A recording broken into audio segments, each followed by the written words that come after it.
காஞ்சிபுரம் மாவட்டம் சிங்குவாசட்டத்தை அடுத்திருக்கக்கூடிய பகுதியிலே அமைந்திருக்கக்கூடிய சாம்சங் தொழிற்சாலையிலே கடந்த 15 நாட்களுக்கு முன்பாக தொழிலாளர் நிரந்தர தொழிலாளர் 3 பேர் ஒழுங்கின நடவடிக்கை என்று கூறி அவர்கள் சஸ்பெண்ட் செய்யப்பட்டிருந்தனர். இந்த நிலையிலே தொடர்ந்து 15 நாட்களை கடந்து இன்று 16 நாளாக தொடர்ந்து இந்த உள்ளிருப்பு போராட்டமும் நடைபெற்று வருகிறது. அதே போன்று வெளியில் இருக்கக்கூடிய தொழிலாளர்கள் தொடர்ந்து இங்கே காலி இடத்திலே தற்போது பந்தல் அமைத்து 3வது நாட்களாக இன்று தொடர் போராட்டத்திலே ஈடுபட்டு வருகிறார்கள். இதற்கிடையே 4 கட்ட பேச்சுவார்த்தையானது நடைபெற்று முடிந்தும் அந்த 4 கட்ட பேச்சுவார்த்தையிலே தொடர்ந்து தோல்வியை தருவிருக்கிறது.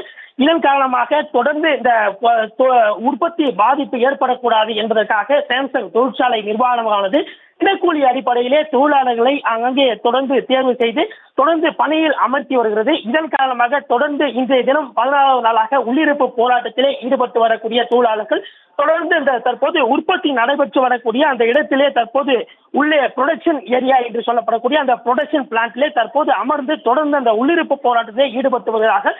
தற்போது உற்பத்தியானது தற்போது நிறுத்தப்பட்டிருக்கிறது. தொடர்ந்து அவர்களிடத்திலே பேச்சுவார்த்தை நடத்துவதற்கும் தற்போது அதிகாரிகள் தற்போது சென்று வருவதாக நமக்கு தகவல்களானது கிடைத்திருக்கிறது.